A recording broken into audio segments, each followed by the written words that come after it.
post-transcriptional modification, that is otherwise known as processing of mRNA or pre-mRNA. Pre-mRNA means that is the immature mRNA. First form cheyna mRNA aanu. Just after the formation of mRNA chain, it includes the introns and exons. So the introns, it has no non-function എന്നേ പറയാൻ പറ്റത്തുള്ളൂ. നമുക്കറിയാവുന്ന function അതിന് ഇല്ല. അതുകൊണ്ട് തന്നെ ആയിരിക്കണം these introns are removed from the set of mRNA. First of all, they are removed from the pre-mRNA and then joined the exons, bits of exons together. And we are considering these exons are the genes or the coding sequences. It includes or it contains the coding sequences. And these exons only can synthesize protein. All these are our assumptions, or we are believing the exons are the only coding or the protein synthesizing sequences. So the introns are also removed from this group, and there are different processes after the transcription. It is mostly found in eukaryotes. See, the pre-mRNA or heterogeneous nuclear RNA, pre-mRNA, heterogeneous nuclear RNA അല്ലെങ്കിൽ hnRNA. This is other one name of this pre-mRNA. Heterogeneous aanadu.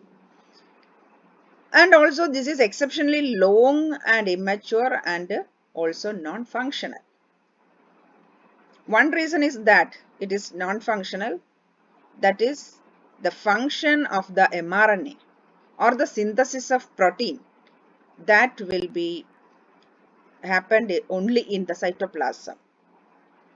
All the tools, including the ribosomes, are present.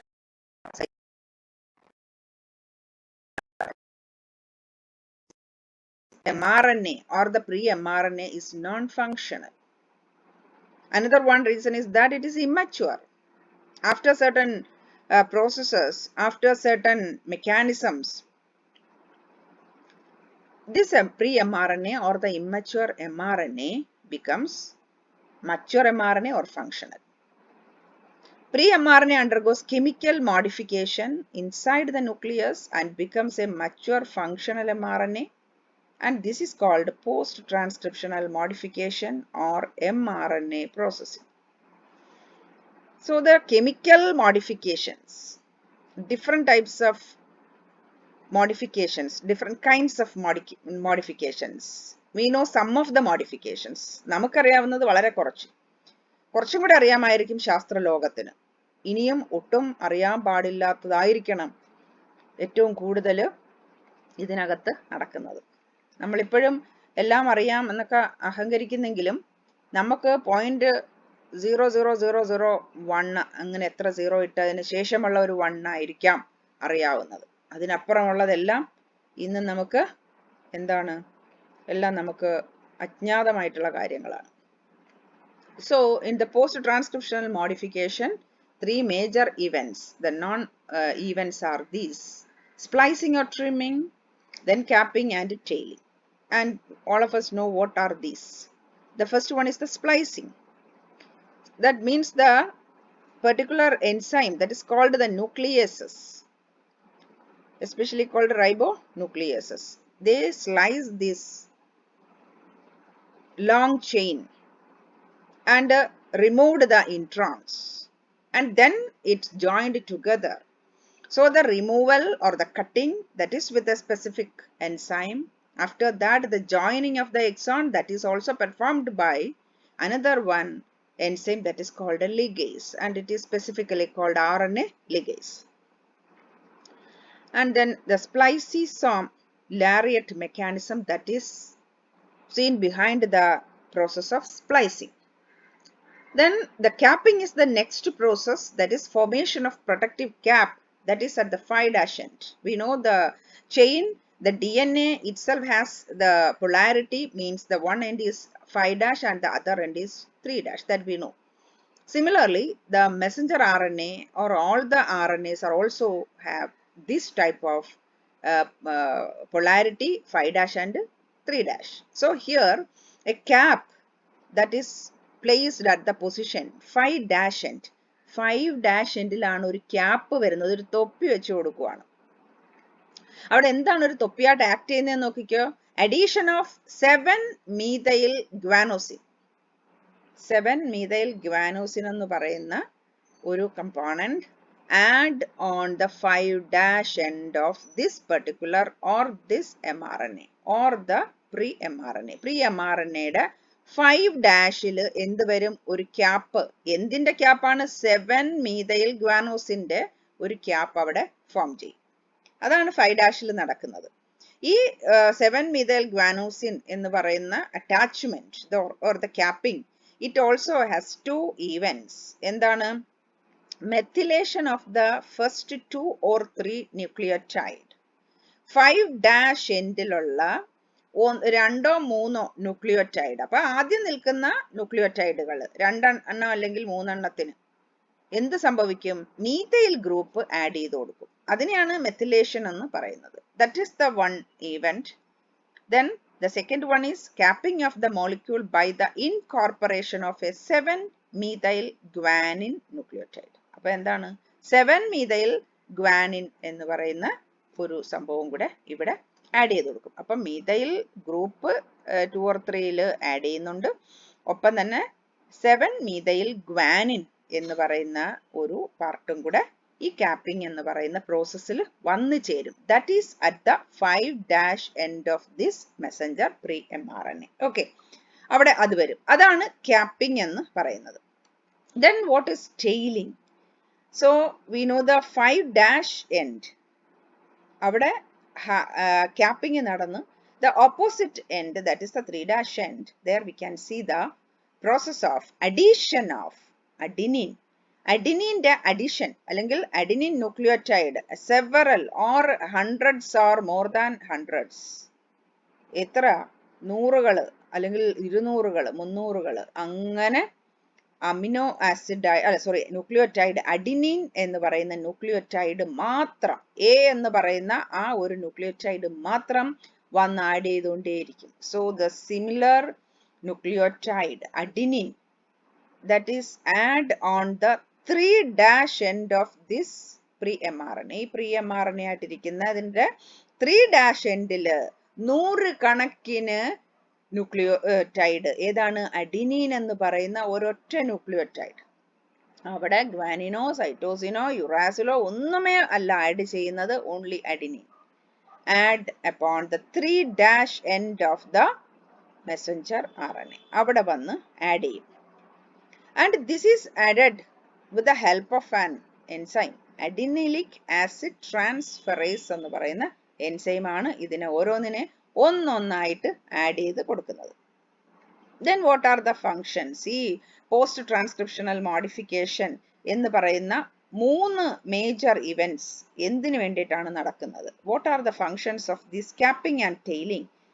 Then എന്താ പറയുന്നത്? cappingഉം tailingഉം protective ആയിട്ടാണ്, അല്ലെങ്കിൽ protection, it provide protection to the messenger RNA. ഇപ്പം മച്ചുറായി അല്ലെങ്കിൽ ഇപ്പം ഒരു function ചെയ്യാനായിട്ട് റെഡി ആയി കഴിഞ്ഞു. അങ്ങനെയുള്ള mRNAയെ പ്രൊട്ടക്റ്റ് ചെയ്യുക. എവിടെയാണ്? ആന്റീരിയർ അല്ലെങ്കിൽ ഫ്രണ്ട് റീജിയനിലും ബാക്ക് റീജിയനിലും നിന്ന് അതിനെ പ്രൊട്ടക്റ്റ് ചെയ്യുക. Why? What is the need of this protection? We know the cell or the nucleus possess different or several or innumerous number of enzymes and different types of factors. ഒരുപാട് സംഭവങ്ങൾ ഇതിനകത്തുണ്ട്. So there is a possibility of destruction of these components, destruction of these nucleotides. അതിന് ഒരു destruction അല്ലെങ്കിൽ എന്തെങ്കിലും ഒരു lysis, ഏതെങ്കിലും തരത്തിലുള്ള ഒരു ഡാമേജ് സംഭവിക്കാനായിട്ടുള്ള ചാൻസ് തള്ളിക്കളയാൻ പറ്റത്തില്ല.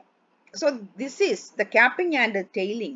Both are as protective mechanism. Protective ആയിട്ടുള്ള മെക്കാനിസം ആയിട്ടാണ് ഈ ക്യാപ്പിങ്ങും ടെയിലിങ്ങും രണ്ടറ്റത്തായിട്ട് ഉണ്ടായേക്കുന്നത്.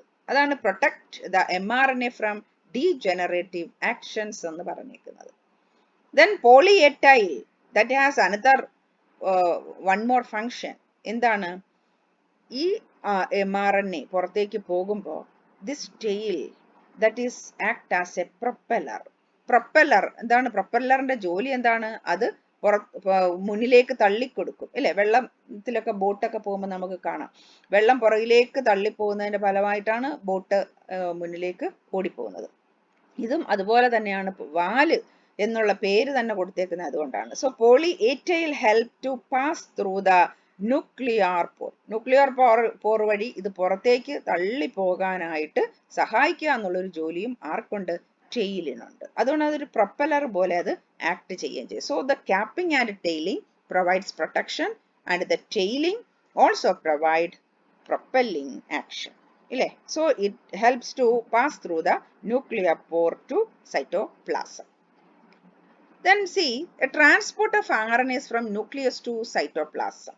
അവിടെ നിന്ന് അങ്ങോട്ട് പോകുന്ന നേരത്തെ നമ്മൾ പറഞ്ഞു കെമിക്കൽ റിയാക്ഷൻ അല്ലെങ്കിൽ കെമിക്കൽ ഫങ്ഷൻ, കെമിക്കൽ ചേഞ്ചസ് അവിടെ നടക്കുന്നുണ്ട് എന്ന് പറഞ്ഞിട്ടുണ്ട്. So now the pre-mRNA that is spliced, then capped and added with tail. ഇപ്പോൾ വലിയൊരു പ്രോസസ്സ് കംപ്ലീറ്റ് ആയി കഴിഞ്ഞു. And this is not needed some more addition. ചില അഡീഷൻസും കൂടെ ഈ mRNAക്ക് ഉണ്ടെങ്കിൽ മാത്രമേ ഈ തലയും വാലും ഒക്കെ ഉണ്ടെങ്കിലും ഇതിന് പുറത്തേക്ക് ഇറങ്ങി പോകാനായിട്ട് സാധിക്കത്തുള്ളൂ. Now this mRNA is called the mature mRNA. And this mature mRNA now in the nucleus or the nucleoplasm. Then after that the nucleoplasm contains എന്താണുള്ളത്? ചില പ്രോട്ടീൻസ് ഉണ്ട്. So this mature mRNA has to pass on to the cytoplasm from the nucleus. ഇതിന് വേണ്ടുന്ന എന്താണ്? Addition of, first of all, this mRNA, the mature mRNA bind with a protein that is called, that protein is called informorpher എന്ന് പറയും. And this is the information carrier. ഇതൊരു protein ആണ്. ജോലി എന്താണ്? ഇൻഫർമേഷനെ carry ചെയ്ത് കൊണ്ടുപോവുക എന്നുള്ളതാണ്. So this informorpher protein that is bind with mRNA. ഏത് mRNA ആണ്? mature mRNA, the spliced mRNA or added with the cap and the tail. അങ്ങനെയുള്ള mRNAയിൽ ഒരു പ്രോട്ടീൻ ചെയ്യുന്നു, അതിന്റെ പേരാണ് informorpher. This time also this mRNA is inside the nucleoplasm. അവിടെ തന്നെയാണ് നിൽക്കുന്നത്. അപ്പൊ ഇപ്പൊ ഇതുമായിട്ട് ആഡ് ചെയ്ത് അല്ലെങ്കിൽ ഇത് രണ്ടും കൂടെ ജോയിൻ ചെയ്ത് ബൈൻഡ് ചെയ്ത് കഴിഞ്ഞു. അത് കഴിഞ്ഞപ്പോഴത്തേക്കും ഈ informorpher ഈ mRNAയെ എവിടേക്ക് കൊണ്ടുവരും? ഈ പോർ വഴി, ന്യൂക്ലിയോ പോർ വഴി സൈറ്റോപ്ലാസത്തിലേക്ക് കൊണ്ടുപോകും. അപ്പോൾ ഈ 5' എൻഡ് ഉണ്ട്, അവിടെ ക്യാപ്പ് ഉണ്ട്. ആ ക്യാപ്പ് ഇതിന് മുന്നിൽ നിന്ന് ഒരു ട്രെയിനിന്റെ എൻജിൻ എങ്ങനെയാണോ ട്രെയിനിനെ നയിച്ചുകൊണ്ട് പോകുന്നത് അതുപോലെ അത് നയിച്ചുകൊണ്ട് പൊയ്ക്കൊണ്ടിരിക്കും. അതേ സമയം തന്നെ വാല് അല്ലെങ്കിൽ അതിന്റെ അഡിനീൻ ടെയിൽ എന്ന് പറയുന്നത് സാധാരണയുള്ള വാല് വെച്ച് എന്താണ് ഈ വാട്ടർ ബോഡീസിലുള്ള ആനിമൽസ് ഒക്കെ ചെയ്യുന്ന എന്താണ്? അത് അതിനെ മൂവ് ചെയ്യിച്ചിട്ടാണ് ഇതിന്റെ ലോക്കോമോഷൻ കംപ്ലീറ്റ് ആകുന്നത്. Like that the polyadenine that is also helps to move the mature mRNA to the cytoplasm in addition to the informorpher. അപ്പോൾ informorpherഉം ഈ ടെയിലും ക്യാപ്പും എല്ലാം കൂടെയാണ് മെസഞ്ചർ RNAയെ ന്യൂക്ലിയോപ്ലാസത്തിൽ നിന്ന് സൈറ്റോപ്ലാസത്തിൽ എത്തിക്കുന്നത്. അപ്പൊ ഇപ്പൊ എന്തൊക്കെയുണ്ട് ഇതിന്റെ കൂട്ടത്തില്? mRNA പ്ലസ് ദ informorpher, അത് രണ്ടും കൂടെ ഇപ്പൊ എവിടെ വന്നു? സൈറ്റോപ്ലാസത്തിൽ വന്നു. ഓൺ റീച്ചിങ് ദ സൈറ്റോപ്ലാസം ആരാണ്? ഈ mRNA informorpher എന്ന് പറയുന്ന ഒരു കോംപ്ലക്സ് ആണ് അല്ലെ ഇവിടെ എത്തിയേക്കുന്നത്. ഇവിടെ വന്നു കഴിയുമ്പം another one protein that is present in the cytoplasm is also added with this complex. ഈ already complex ആയിട്ട് വന്നേക്കുന്ന mRNA informorpherന്റെ കൂട്ടത്തില് one more protein added from the cytoplasm and then this complex is converted as informosome. This informosome is much more complex than the mRNA and the informorpher complex. അതിനേക്കാളും കുറച്ചും കൂടെ complex ആയി because of the presence of this cytoplasmic protein. Then informosome, ഇവിടെ informosome ആയി. അപ്പൊ ഇതിനകത്ത് നമുക്ക് വലിയ വലിയ യൂണിറ്റുകളായിട്ട് പറയുവാണെങ്കിൽ mRNA ഉണ്ട്, informorpher ഉണ്ട്, പ്ലസ് ദ സൈറ്റോപ്ലാസമിക് പ്രോട്ടീൻ ഉണ്ട്. Now this is called the informosome. അപ്പൊ അത്രയും ലാർജർ ആയിട്ടുള്ള കോംപ്ലക്സ്. ഇനി എന്താണ് സംഭവിക്കേണ്ടത്? This informosome becomes attached with the ribosomal subunits, and we know what are the subunits: the smaller subunits and the larger subunits. These are the two subunits of the ribosomes.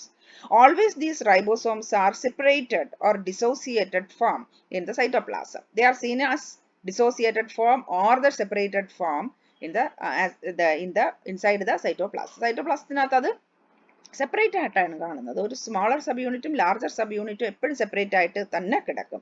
At the time of protein synthesis only they becomes joined together after the attachment of the messenger RNA to the small subunit. Smaller subunituമായിട്ട് messenger RNA വന്ന് join ചെയ്തതിന് ശേഷം മാത്രമാണ് larger subunit വന്ന് attach ചെയ്യുന്നത്. അതുകൊണ്ട് തന്നെ എപ്പോഴും Messenger RNA വരുമ്പോഴേ ഈ രണ്ട് സബ് യൂണിറ്റ്സുകളും ഒരുമിച്ച് ചേർത്തുള്ളൂ. റൈബോസോം എന്ന് പറഞ്ഞ് നമ്മൾ പഠിക്കുന്നുണ്ടെങ്കിലും ഓൾവേസ് എങ്ങനെയായിരിക്കും? സൈറ്റോപ്ലാസത്തിൽ they become separated. അല്ലേ? they exist as in the form of separate units. Smaller യൂണിറ്റും ലാർജർ യൂണിറ്റുമായിട്ട് സെപ്പറേറ്റഡ് ആയിട്ടാണ് ഈ സൈറ്റോപ്ലാസത്തിനകത്ത് അത് കാണുന്നത്. എന്തുകൊണ്ടായിരിക്കും അങ്ങനെ കാണുന്നത്? അത് മെസ്സഞ്ചർ RNAയുടെ ഒരു ഇത് രണ്ടും കൂടെ സ്മോളറും ലാർജറും കൂടെ ഒരുമിച്ച് ജോയിന്റ് ചെയ്തിരിക്കുവാണെങ്കിൽ ഒരു കാരണവശാലും ഈ മെസ്സഞ്ചർ RNAക്ക് ഇതിന്റെ ഇൻ ബിറ്റ്വീൻ പോകാനായിട്ട് സാധിക്കത്തില്ല. അത് നമുക്ക് വരുമ്പോൾ കാണാം എന്താണ് സംഭവിക്കുന്നത്. So now the mRNA ribosome complex is formed. അപ്പൊ ഇവിടെ എന്താ സംഭവിച്ചത്? ഇൻഫോർമോസോം പ്ലസ് റൈബോസോമൽ സബ് യൂണിറ്റ്സും കൂടെ വന്നപ്പം mRNA റൈബോസോം കോംപ്ലക്സ്. അപ്പൊ ഇവിടെ ഒരു കോംപ്ലക്സുകളുടെ ഈ ഒരു സ്ലൈഡ് തന്നെ കുറെ കോംപ്ലക്സുകളുടെ കാര്യമാണ് നമ്മൾ പറഞ്ഞത്, അല്ലെ? മച്ചുർ ആയി കഴിഞ്ഞ mRNA ന്യൂക്ലിയസിനകത്ത് വെച്ച് വൺ പ്രോട്ടീൻ, അതിന്റെ പേര് ഇൻഫർമോഫർ എന്നാണ്, അത് ഇൻഫർമോഫറുമായിട്ട് ഇത് അറ്റാച്ച് ചെയ്ത് കഴിയുമ്പോഴത്തേക്കും അവിടെ ഒരു എന്താണ് ഉണ്ടായിരിക്കുന്ന ഒരു കോംപ്ലക്സ് ഫോം ചെയ്തിട്ടുണ്ട്. mRNA ഇൻഫർമോഫർ കോംപ്ലക്സ് എന്ന് നമ്മൾ പറയും. അത് കഴിഞ്ഞിട്ട് സൈറ്റോപ്ലാസത്തിൽ എത്തിക്കഴിയുമ്പോഴത്തേക്ക് one another protein is also attached with this mRNA informofer and then it is called informosome. ഈ ഇൻഫർമോസോം എന്ന് പറയുന്ന പേരായി കഴിഞ്ഞാൽ, ആ യൂണിറ്റ് ആയി കഴിഞ്ഞാൽ പിന്നെ ഇവർ അന്വേഷിച്ച് നടക്കുന്നത്, അല്ലെങ്കിൽ പിന്നെ റൈബോസോം ഇവരെ അന്വേഷിച്ച് വരും. ഏതായാലും അവിടെ ആക്ടിവേഷൻ ആയി കഴിഞ്ഞു. So the ribosomal sub units attached with the informosome. അങ്ങനെ mRNA റൈബോസോമൽ കോംപ്ലക്സ് ഇവിടെ ഫോം ചെയ്യും. ഇനി നമുക്ക് ചെയ്യേണ്ട എന്താണ്? ഇനിയാണ് നമ്മൾ ട്രാൻസ്ലേഷൻ എന്ന് പറയുന്ന പ്രോസസ്സിലേക്ക് പോകുന്നത്. So we can go through the next process, that is the translation.